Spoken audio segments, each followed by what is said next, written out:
పోటీ పరీక్షలు సన్నద్ధత అర్థశాస్త్రంపై పూర్తి అవగాహన కల్పించేందుకు మనతో పాటు ఉన్నారు విషయ నిపుణులు associate professor head department of economics SRR and CVR government degree college Vijayawada doctor N John Sukumar గారు.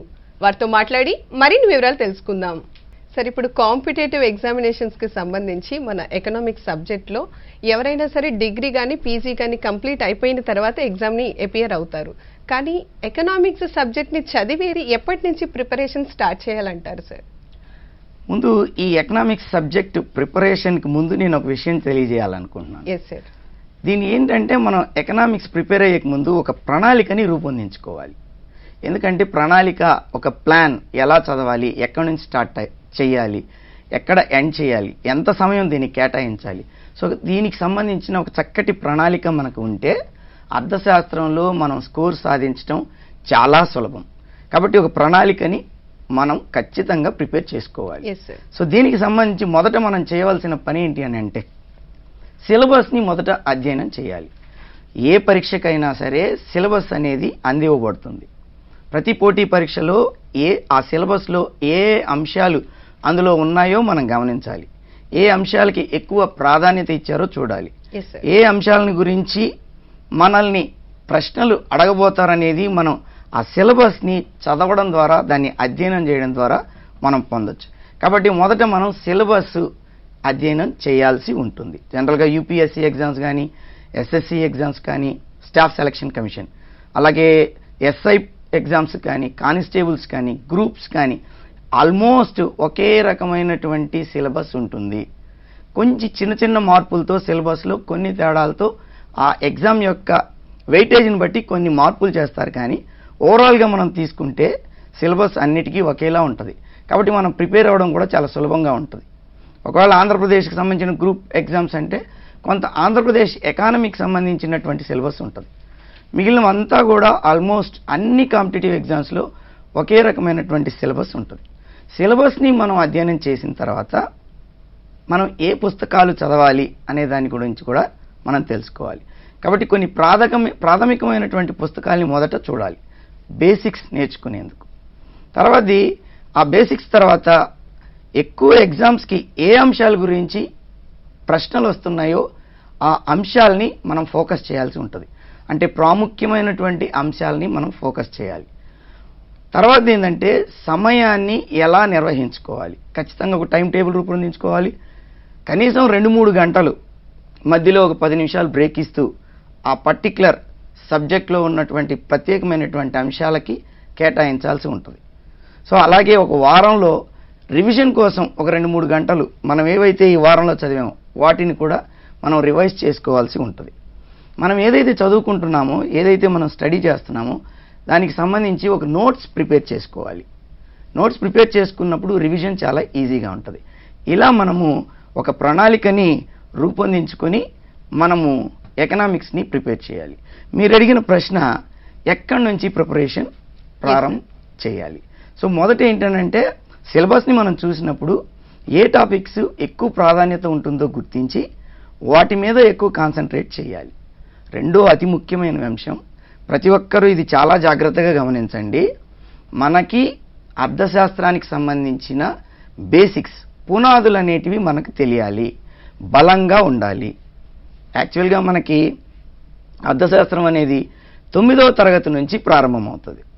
సో 9వ తరగతిలో మనం ఎక్కువగా అర్థశాస్త్రాన్ని గురించి చదవకపోవడం, లేదా కేవలం ఎగ్జామ్ పర్స్పెక్టివ్లో కొన్ని క్వశ్చన్స్ మాత్రం నేర్చుకోవడం, దాన్ని అర్థం చేసుకోకుండా దాన్ని బట్టి పట్టడం మొదలైన కారణాల చేత ఏం జరుగుతుందని అంటే అర్థశాస్త్రానికి సంబంధించిన పదాల పట్ల కానీ లేదా పునాదులు బలంగా లేకపోవడం మనం అర్థశాస్త్రం కష్టంగా భావించడానికి అతి ముఖ్యమైనటువంటి కారణం. కాబట్టి ఎకనామిక్స్ ప్రిపరేషన్లో తొలి అడుగు మనం బేసిక్స్ని బలపరుచుకోవాలి. దీనికి అతి ముఖ్యమైనటువంటి పరిష్కారం ఏంటంటే టెర్మినాలజీని డెవలప్ చేసుకోవాలి. సాంకేతిక పదజాలం అంటే అర్థశాస్త్రంలో మనం అనేక రకాలైన పదాలని వాడతాం. ఫర్ ఎగ్జాంపుల్ ఆర్థిక కార్యక్రమాలు, ఎకనమిక్ యాక్టివిటీస్. దీనిలో ఒక 4 ముఖ్యమైనటువంటి పదాలు ఉంటాయి. ఈ పదాలు మనకు తెలుసుకుంటే, వీటి అర్థాలు మనం తెలుసుకుంటే అర్థశాస్త్రానికి సంబంధించిన ఏ ప్రశ్ననైనా మనం సమాధానం ఇవ్వగలం. అందులో అతి ముఖ్యమైనది ఒకటి వినియోగం, కన్జంప్షన్ అంటాం, రెండోది ఉత్పత్తి ప్రొడక్షన్, మూడోది వినిమయం ఎక్స్చేంజ్, నాలుగోది పంపిణీ దాన్ని డిస్ట్రిబ్యూషన్ అంటాం. ఈ 4 పదాలని మనం చక్కగా గనక అర్థం చేసుకొని నేర్చుకోగలిగితే మనం అర్థశాస్త్రంలో ఇక ఏ పదాలనైనా మనం సులభంగా దాన్ని అర్థం చేసుకుని అవగాహన పొంది సులభంగా మనం ఆన్సర్ చేయడానికి అవకాశం ఉంటుంది. సో మొదట మనం చేయవలసిన పని ఏంటంటే కనీసం ఒక 100 పదాలు అర్థశాస్త్రానికి సంబంధించి మనం నేర్చుకోవాలి, వాటిల్లో అవగాహన పెంపొందించుకోవాలి, వాటి యొక్క అర్థాలను తెలుసుకోవాలి. వాటి అర్థాలు తెలియకుండా మనం ఏ ప్రశ్నకు కూడా సమాధానం ఇవ్వలేము. ఫర్ ఎగ్జాంపుల్ వినియోగం అన్నాం అనుకోండి, మనం దాన్ని ఉపయోగించుకోవడం, వినియోగం అంటే ఏంటి అనేది తెలుసుకోవాలి. వినియోగం చేసేవాడెవరు? సో వినియోగదారుడు. సో వినియోగదారుడు ఎలా ఉంటాడు? వస్తువుని కొనే విషయంలో తన యొక్క ఆలోచన ఎలా ఉంటుంది? ఏ ధర వద్ద ఎంత కొంటాడు? సో కాబట్టి ధర ఈ పదం కూడా ఇందులో వస్తుంది. సో ఒక పదాన్ని మనం తెలుసుకుంటే దానికి సంబంధించిన రిలేటెడ్ వర్డ్స్ అన్నీ కూడా మనం అర్థం చేసుకోవడానికి వీలవుతుంది. ఫర్ ఎగ్జాంపుల్ వినోదుడు తక్కువ ధర వద్ద కొనాలి అని అనుకుంటాడు, ఎక్కువ ధర వద్ద తక్కువ కొనాలి అని అనుకుంటాడు. దీన్ని మనం డిమాండ్ అని అంటాం. సో డిమాండ్ అనే పదం ఈ పదంలో నుంచి మనం ఈజీగా కనుక్కోవచ్చు. సో ఇట్లా మనం ప్రతి పదాన్ని ఈ 4 పదాలని చక్కగా మనం అర్థం చేసుకోవడం ద్వారా తెలుసుకోవచ్చు. ఉత్పత్తి అన్నాం అనుకోండి, మనం వస్తువుల్ని తయారు చేయడం, అది ఒక ప్రాసెస్.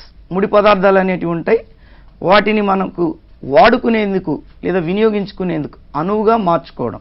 దీనికి కొన్ని ఉత్పత్తి కారకాలను ఉపయోగిస్తాం, ఫ్యాక్టర్స్ ఆఫ్ ప్రొడక్షన్. సో దానిలో ఒక 4 కారకాలు ఉంటాయి: భూమి, శ్రమ, మూలధనం, వ్యవస్థాపన.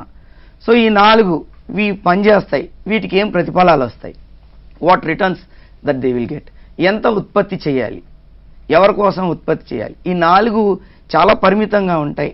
వీటిని అభిలషణీయంగా ఎలా వాడుకోవాలి. ఇక్కడ ఒక పదం వచ్చింది అభిలషణీయం, అంటే వేస్టేజ్ కాకుండా చూసుకోవడం. అంటే ఇప్పుడు ఏమవుతుందంటే ఈ పదాలన్నీ కూడా మనకు బాగా తెలిసినవన్నీ కూడా కొత్తగా అనిపిస్తాయి. సో ఈ పదాల పట్ల మనం మొదట అవగాహన పెంపొందించుకోవాలి. పంపిణీ అని అంటాం. జనరల్గా మనకు వచ్చేటువంటి అర్థం ఏంటంటే పంపిణీ అంటే ఎవరికో వరకు పంచడం. కానీ అర్థశాస్త్రంలో పంపిణీ అనే పదానికి విస్తృతమైనటువంటి అర్థం ఉంటుంది.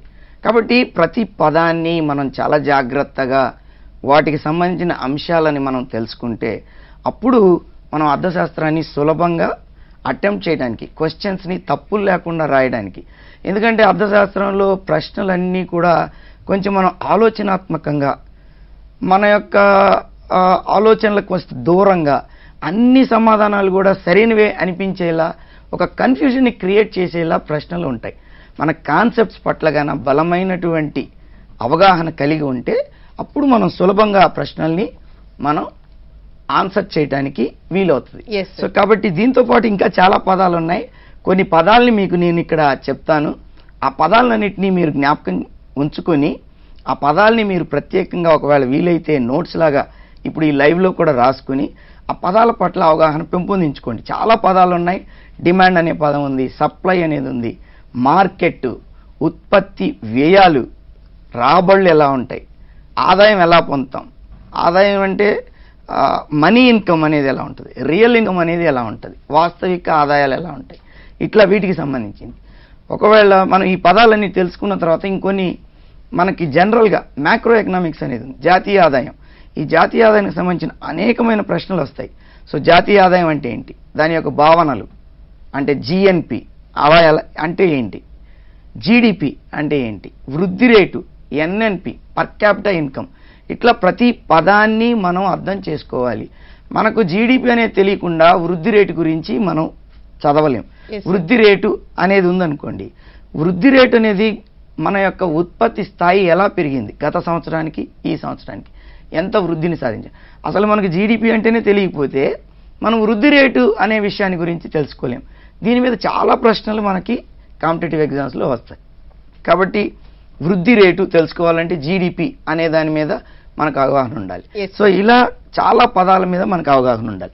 వీటితో పాటు ఇంతకుముందు ధర తక్కువగా ఉన్నప్పుడు ఎక్కువగా ఉన్నప్పుడు ఆ సందర్భంలో వినియోగదారుడు వస్తువుల్ని ఎలా కొంటాడనే దాని మీద ద్రవ్యోల్బణం అనే పదం ఉంది. చాలా ఇంపార్టెంట్ వర్డ్. ఈ కాలంలో మనం ఆర్థిక పరిస్థితుల గురించి మనం పరిశీలన చేసేటప్పుడు ద్రవ్యోల్బణం, ఇన్ఫ్లేషన్ రేట్, ధరలు విపరీతంగా పెరిగిపోతూ ఉంటాయి. ధరలు విపరీతంగా పెరిగిపోతే మనం వాటిని కొనలేం. సో ఇన్ఫ్లేషన్ అంటే ఏందో తెలుసుకుంటే ఇన్ఫ్లేషన్ రేట్ ఎలా ఉంటుంది, దాన్ని ఎవరు నిర్ణయిస్తారు, ఒకవేళ విపరీతంగా ఇన్ఫ్లేషన్ రేట్ పెరిగిపోతుంటే ప్రభుత్వం ఏ విధానాల్ని అవలంబిస్తుంది, మానిటరీ పాలసీ, అలాగే ఫిస్కల్ పాలసీ, ఇట్లాంటి చాలా పదాల గురించి మనం తెలుసుకోవాలి. Yes sir.